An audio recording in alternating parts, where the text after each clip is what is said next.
શિયાળો જાય એ પહેલા તમારે દૂધીનો હલવો તો ખાવો જોઈએ, કેમ કે આ દૂધીનો હલવો એટલો ડિલિશિયસ છે કે મોઢામાં મૂકતા જ ઓગળી જવાનો છે.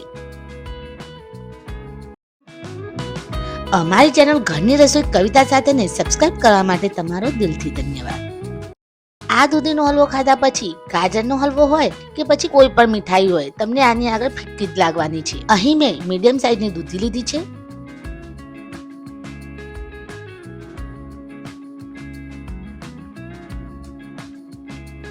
આ દૂધીનો આગળનો અને પાછળનો ભાગ આપણે નીકાળી દેવાનો છે.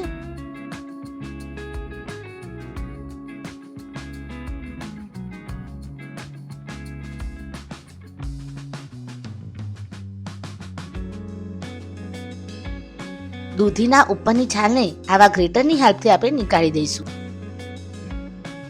તો અહીં મેં બંને દૂધીના ઉપરની છાલને નીકાળી દીધી છે.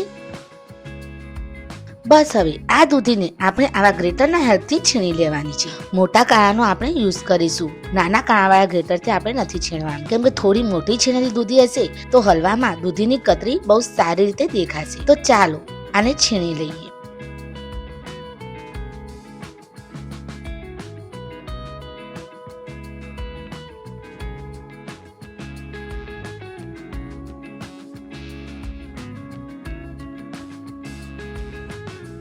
દૂધી છીણાઈ ગઈ છે. દૂધી છીણાઈ જાય એટલે તરત જ આપણે હલવો બનાવી દેવાનો છે, કેમ કે દૂધી તરત જ કાળી પડવા માંડતી હોય છે.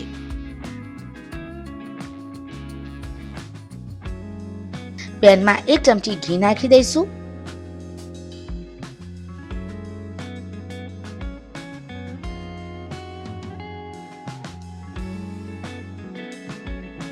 એમાં છીણેલી દૂધીને એડ કરી દેવાની છે. આ દૂધીને સ્લો ફ્લેમ પર 3 થી 5 મિનિટ માટે આપણે શેકીશું અને હલાવતા રહીશું.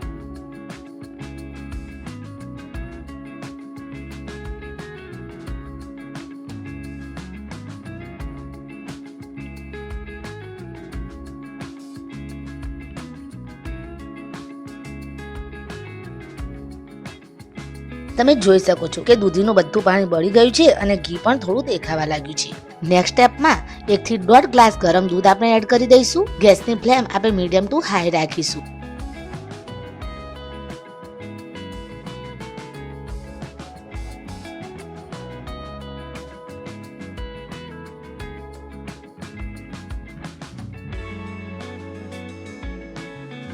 પંદર થી 30% દૂધ બળી જાય એટલે એમાં 100 ગ્રામ જેટલા કાજુ બદામ ઝીણા ટુકડા કરીને આપણે એડ કરી દેવાના છે.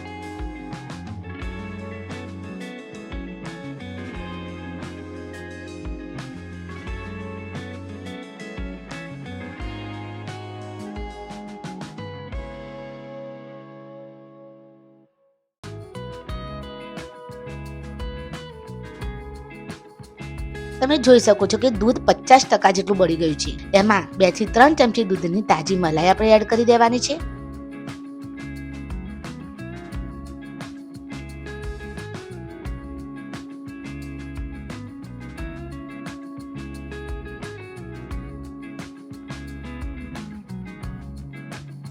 દૂધીનો હલવો મેં થોડો જ બનાવ્યો છે, એટલે ખાંડ પણ મેં એ રીતે જ એડ કરેલી છે, 1 નાની વાટ. પણ તમે કેટલો હલવો બનાવો છો એ પ્રમાણે તમારે માપ ઓછું વધારે કરી લેવાનું છે. મિક્સ કરી લઈશું.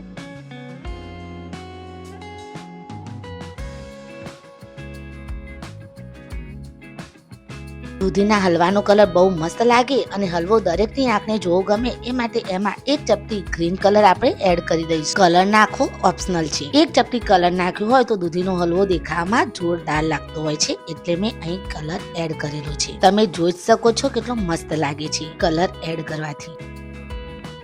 દૂધ પૂરેપૂરું બળી જાય ત્યાં સુધી આપણે સ્લો ટુ મીડિયમ ફ્લેમ પર હલવો થવા દેવાનો છે અને હલાવતા રહેવાનું, જેથી નીચે ચોટે નહીં અને હલવો બળે નહીં. લાસ્ટમાં અડધી ચમચી ઘી નાખીને મિક્સ કરી લેવાનું. દૂધીનો હલવો મોટાભાગે તૈયાર જ છે, પણ હજુ આમાં દૂધ પૂરેપૂરું બળ્યું નથી. ત્યાં સુધી થવા દેવાનું છે જ્યાં સુધી દૂધીના હલવામાં દૂધ બળી ના જાય અને ઘી ઉપર તરીને દેખાવા ના લાગે.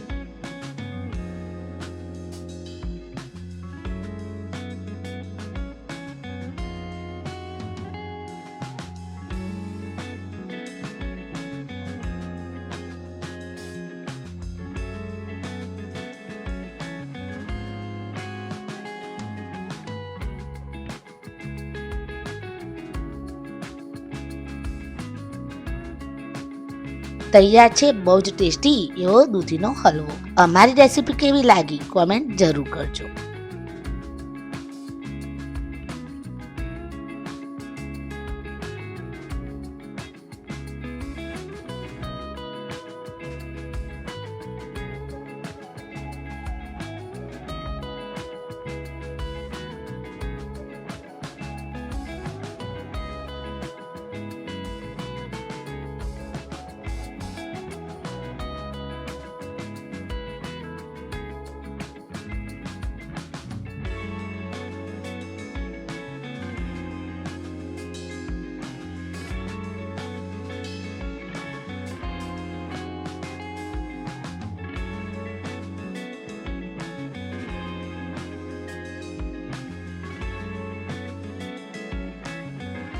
હું તમને મળીશ આગળની બહુ ટેસ્ટી અને ડિલિશિયસ રેસીપી સાથે. ત્યાં સુધી bye bye and take care.